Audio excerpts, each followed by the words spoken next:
Outros dizem que já tá lá em Jerusalém. Onde tá é difícil saber, né? Agora, a pergunta é por que esconderam? E qual é o lance dela? Por que dela? sumiu? Sumiu só porque roubaram? É. Eu acho que não roubaram, não. A Arca da Aliança, ela aparece no livro do Apocalipse. A Árvore da Vida aparece, a Arca da Aliança aparece. Por em que isso, momento? Eu não lembro em qual capítulo que é, mas sobre o quê? Falando o quê? Falando ali na hora que mostra Jesus glorificado e tal, e fala ali estava a Arca da Aliança, você fala, então a Arca da Aliança não foi destruída. Ela tá aí ainda e vai ser usada ainda. A Arca da Aliança, onde estava... O templo, né? Não, dentro dela os mandamentos... Ali tinha 4 coisas dentro dela. Tinha as tábuas da lei, que Moisés recebeu, que era um negócio meio alienígena também. Que Deus pegou e escreveu o negócio e entregou pra ele. Você fala, pô, Deus escreveu uma parada. É incrível você imaginar isso. Deus pegar e escrever na pedra. Não foi Moisés que ficou talhando, não. Então tem as tábuas da lei, tem a vara de Arão que floresceu. Isso é interessantíssimo, né? Porque Deus escolheu Arão para ser o líder espiritual. Da família de Arão saíram todos os sacerdotes, né? Os Kohanim em hebraico. E aí os outros caras falaram... Mas por que você que é o sacerdote, não sou eu? Aí Deus falou, ó, pega todo mundo aí uma vara, e a vara que florescer é quem eu escolhi. Aí o cara pegou um pedaço de madeira, surgiram ali umas folhas ali, aí falou, é ele, fez um milagre e falou, é ele que eu quero. Fui eu que escolhi, não foi ele que se autodeclarou. Então tem a vara de Arão, que floresceu. Maná. Tinha, né? E aí tinha um pote de ouro com maná dentro. Por isso que eu falo que são 4 coisas, né? Não, o pote de ouro o pote e o maná dentro, entendeu? Tudo isso tem uma simbologia espiritual muito forte, né? A arca... Maná é tipo um pão? Maná é um pão, É como se fosse uma... Sabe aqueles fungos assim que às vezes dá em parede? Sei. É como se fosse um negócio tipo aqui. É um pão, mas tem um formato meio... Uma textura meio estranha, né? O maná. Que é uma coisa incrível, né? Que o maná caía certinho na hora certa, né? Os caras, vai cair o maná, caía. E aí no dia seguinte ele apodrecia. Não dá pra acumular. Era só pra... O cara tinha que ter fé que Deus ia mandar no dia seguinte. Não dava pra você juntar, né? Então, uma série de coisas impressionantes, né? Nessa parte da Bíblia. A Arca da Aliança tem uma teoria mirabolante aí de por que ela foi escondida. Porque a Arca da Aliança é uma arma de destruição em massa. Qual que é a última... aparição? Na época, dizem que ela sumiu na época que os babilônios, Nabucodonosor, conquistou Jerusalém. Depois dali, ninguém nunca mais viu. Tá. Entendeu? E ela teria um poder de destruição em massa? Porque, dependendo da interpretação na Bíblia, porque os números são letras, então a leitura varia, a Bíblia diz que quando os filisteus roubaram a arca e levaram para a terra deles, depois eles devolveram. Quando eles devolveram a arca, um monte de curioso foi lá ver a arca, abriram a arca, 53 mil pessoas morreram por causa disso. Então a arca, ela tinha um negócio ali que podia ser potencializado como uma arma. Você vê que o cara que tentou segurar a arca quando ela caiu morreu, quando encostou na arca.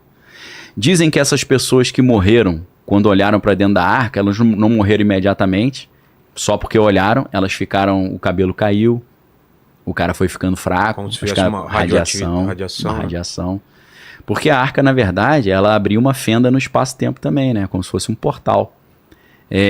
Isso é um assunto polêmico, assim, que tem divergência, mas a arca é chamada de assento da misericórdia, a tampa da arca. E eu falo, poxa, do jeito que os caras colocam a arca, com 2 anjos em cima, não tem como você sentar naquilo, né? Porque onde são 2 querubins? Os 2 querubins com a asa assim, encostando. Qual que é a imagem, por favor, da arca, para o pessoal entender? Aí eu penso, como é que a tampa da arca é chamada de assento da misericórdia? Dizem que a arca, alguns...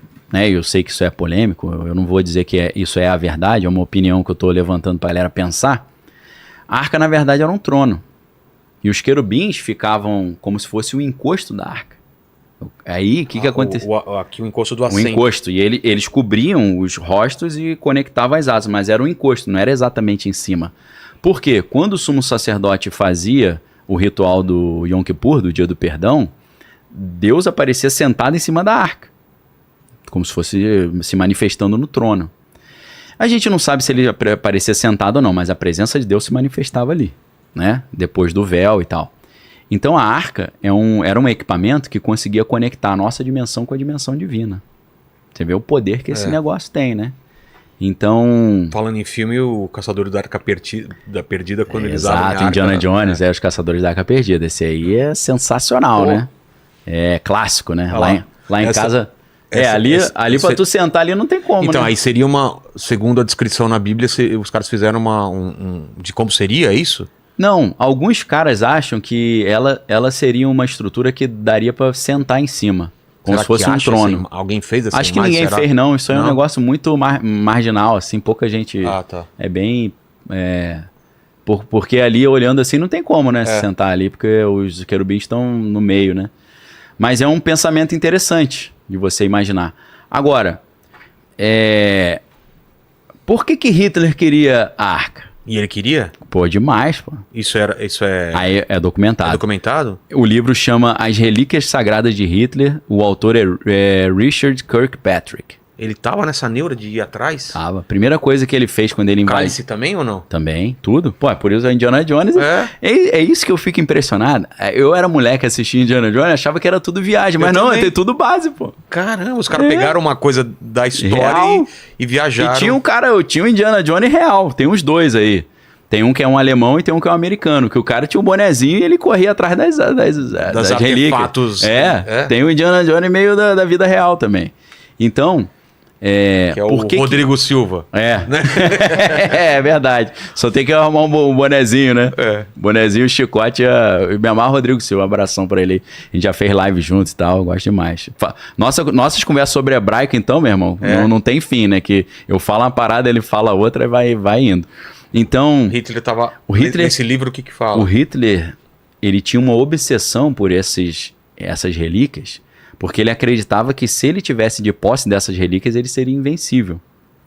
Isso é o que os historiadores geralmente dizem. Quando ele foi lá no museu da Áustria, a primeira coisa que ele fez foi pegar a lança de Longino, que é a lança que teria perfurado Jesus. Entendeu? Porque aquilo ali para ele, que tinha um conhecimento místico também, tem a sociedade Thule, tem a ideia do Vril. O Vril é um poder sobrenatural que eles estavam buscando para ele reinar sobrenaturalmente sobre o mundo. Até o negócio do desenho que ele fez da suástica tem um pouco isso. Tem? Porque a suástica originalmente é um símbolo ariano indiano. Porque eu não sei se a galera tem esse discernimento. Irã significa o país dos arianos, né? A cultura ariana, ela é da região ali, é persa e índia, e é mais ali daquela região. Você tem templos, né, com a suástica. Só que a suástica, ela não é tombada, a suástica indiana, ela é em pé. Ele rodou ela para a esquerda como se dissesse o seguinte, eu estou usando força espiritual, mas do lado do mal. Entendi. Ela tá rodando pro lado invertido, ele inverteu. Aí entra aquele negócio que eu te falei, da cruz invertida, de você falar as coisas ao contrário, de Deus falar uma coisa e fazer o inverso daquilo. Deus fala, não beba sangue, porque isso é abominação. O cara fala, não, vou virar vampiro. Entendeu? Eles querem fazer sempre o contrário. Então, o historiador vai dizer que Hitler, ele tinha uma crença mística, que se ele tivesse esses objetos, ele seria invencível, e aí o terceiro Reich ia durar um milênio, tá? Tem a ver com a terceira Roma do Maquiavel, aí já é outro papo, mas só tô dando uma dica aí pra galera que quiser fazer essa comparação, né?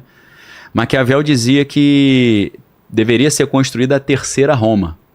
A primeira Roma, ela passou porque ela foi vencida pelo cristianismo. O cristianismo, ele venceu Roma. A segunda Roma é o Sacro Império Romano Germânico, quando o Império Romano fez uma aliança com a igreja. A terceira Roma, o Maquiavel dizia que seria a Roma com a força original da primeira Roma e sem a fragilidade que fez ela ser derrotada pelo cristianismo.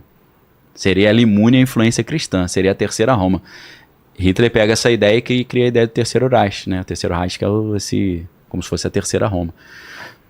A Arca da Aliança, então, eu acho que se cai na mão errada e o cara sabe operar essa máquina, o cara domina o mundo mesmo. É como se fosse um equipamento que você consegue, usando para o mal, dominar um poder quase que invencível.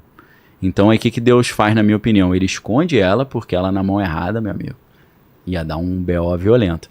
Aí tem um cara chamado Chris Thomas, que é um inglês doidaço, que ele trouxe uma teoria que é boa para um filme.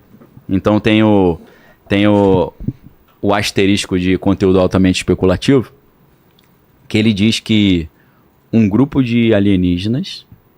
veio para o planeta Terra e chegou aqui mais ou menos na época lá de 1776. Por que 1776? Porque no dia 1º de maio de 1776 foi quando Adam Weishaupt criou os Illuminati, a Ordem dos Iluminados da Bavária, né? Que era tipo uma super maçonaria para dominar o mundo e criar uma ordem mundial nova. Ele não conseguiu fazer porque caiu um raio no emissário dele lá quando estava levando o plano. Aí todo mundo ficou sabendo do plano e prenderam todo mundo. Só que desse pessoal se refugiou na França. E na França eles criaram a Liga dos Homens Justos. E com a Liga dos Homens Justos eles conseguiram fazer depois a Revolução Francesa. Não é por acaso que você vê os Iluminados e o Iluminismo. Tem um vínculo aí. E a proposta do Iluminismo, pelo menos da Revolução Francesa de 1789, era a mesma. Derrubar o antigo regime das monarquias europeias e criar um novo regime. Uma nova ordem, né? Então, o Chris Thomas, ele vai dizer que esses alienígenas, que a gente pode interpretar como um anjo caído, eles chegaram no planeta Terra, porque eles foram libertos lá de onde eles estavam presos, e eles chegaram aqui e pensaram, como é que a gente poderia convencer a humanidade que fomos nós que criamos eles e nós somos deuses deles? Aí entra aquela teoria dos antigos astronautas, né, dos Anunnaki, do Zachariah Sitchin, né, do Erich von Däniken, lá eram os deuses astronautas, que inclusive do filme Prometeu, né, o Alien, que os alienígenas que nos criaram, e aí depois voltaram para continuar os engenheiros, né? Esses engenheiros, engenharia genética. Então, segundo o Chris Thomas, isso eu estou reforçando que é uma teoria muito doida, mas vai falar sobre a Arca, esses seres chegaram aqui e pensaram o seguinte, se a gente alterar os artefatos arqueológicos, a gente consegue convencer que fomos nós que criamos. Aí eles teriam adulterado os artefatos arqueológicos, criando lá aquelas tábuas lá de Marduk, não sei o que, dos sumérios. Porque ali diz que eles vieram aqui, pegaram os macacos e mudaram geneticamente, criaram os seres humanos para usar como escravo, para trabalhar para eles, né? Só que eles perceberam que eles mudaram os artefatos arqueológicos, mas eles não poderiam mudar os chamados registros acásticos. Você já ouviu falar nisso? Não. Registro acástico seria tudo que aconteceu está registrado no mundo espiritual, num banco de dados, como se fosse numa cloud, uma nuvem, né? E para eles terem um domínio pleno, para convencer a humanidade e ninguém descobrir que isso é uma mentira, que foram eles que criaram a humanidade e não Deus, eles teriam que, além de alterar o registro arqueológico, alterar o registro acástico. Mas a única coisa que permite alterar o registro acástico é a Arca da Aliança. Nossa, que doideira. Entendeu? Aí Deus sumiu com a Arca para os caras não conseguirem alterar o registro acástico. É muita maluquice, mas eu tô jogando a ideia de que a Arca, se o cara souber mexer naquilo, seria um conhecimento muito refinado, ele poderia dominar o mundo com aquilo. Talvez fosse por isso que Hitler estava atrás da Arca. Porque ele sabia mexer nela de um jeito que ele ia controlar a mente das pessoas todas. Lembra um pouco aquele filme do Denzel Washington lá, que ele era cego, né? Como é que é o nome daquele filme? Sei. Esqueci o nome do filme aí. É o Livro de Eli. O Livro de Eli. O Livro de Eli. Que o cara quem tivesse a Bíblia ia dominar tudo, né?